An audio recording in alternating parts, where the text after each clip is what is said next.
Hey everyone, in today's video, I'm going to cover everyone's favorite topic, prospecting for new sponsors. In fact, I'm going to take you through a really simple exercise to help you identify your list of companies.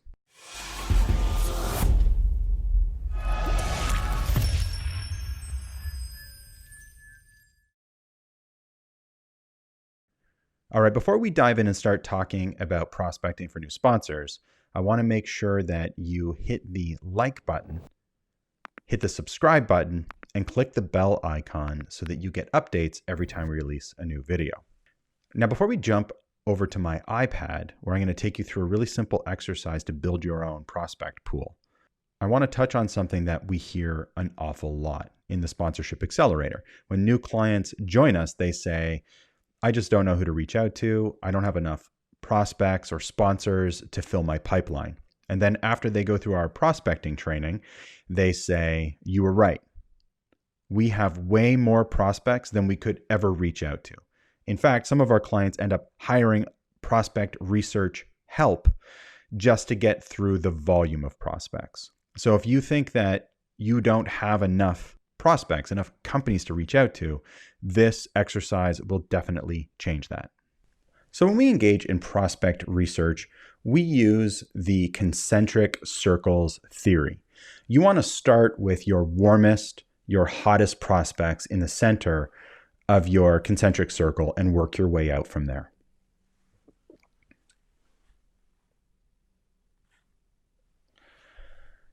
So who exactly are your hottest, your warmest prospects? They are those brands that have been identified through your own surveying. This is why surveying and audience data, audience research are so critical in the sponsorship sales process. So in the center of your concentric circle exercise goes all of the brands that your audience says they intend to purchase within the next 18 months. That should yield 20, 30 plus brands alone. The next circle contains all of those brands who are actively advertising and marketing to your audience. So again, you have to have a good understanding of who your audience is in order to be able to do good prospecting.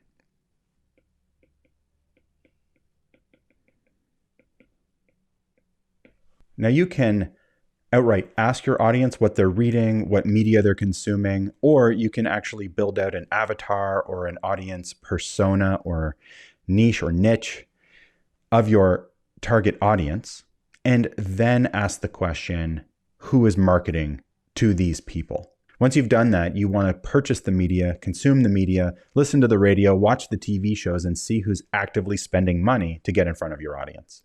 The next concentric circle is full of those brands that you think should be interested in your audience. Not based on any research, not based on asking or surveying your audience, but just based on what you know or think you know of your audience and which brands should have interest in them.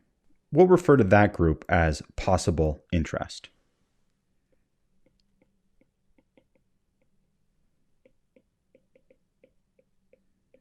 Now, this is actually the class of brands that most people start and end with, and this is probably why you're struggling to identify your prospects. Our clients, when they go through this process and then follow our methodology, never have less than 100 prospects. Usually, they have to cap themselves in the 300 to 500 prospect range. This list can grow and grow and grow, especially when you add the last filter, the last concentric circle. That last circle is filled with the direct competitors of all other circles.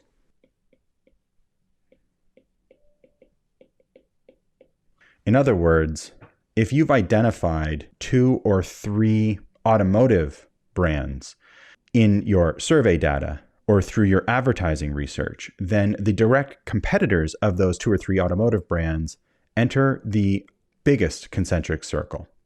Now remember, your hottest prospects are the direct result of your survey efforts. Your coldest prospects make out this outer ring. Your next warmest prospects sit in this category, your advertising. And then your weakest class of prospects actually sit within the possible interest category. Now, if you find that most of your prospect research is spent in the possible interest category, this would probably be why you're struggling, why you're not finding enough brands to reach out to, and why instead you're focusing on those companies who just have lots of money in hopes that they will see what you have to offer and see something they like.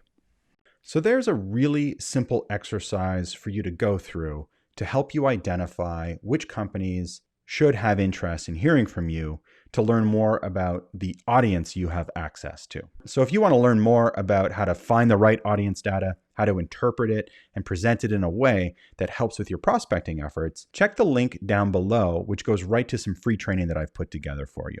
We dive a lot deeper into these concepts. And if you want me to keep making videos just like this, be sure to hit the thumbs up and don't forget to subscribe and hit the bell icon so that you get an update every time we have a new video.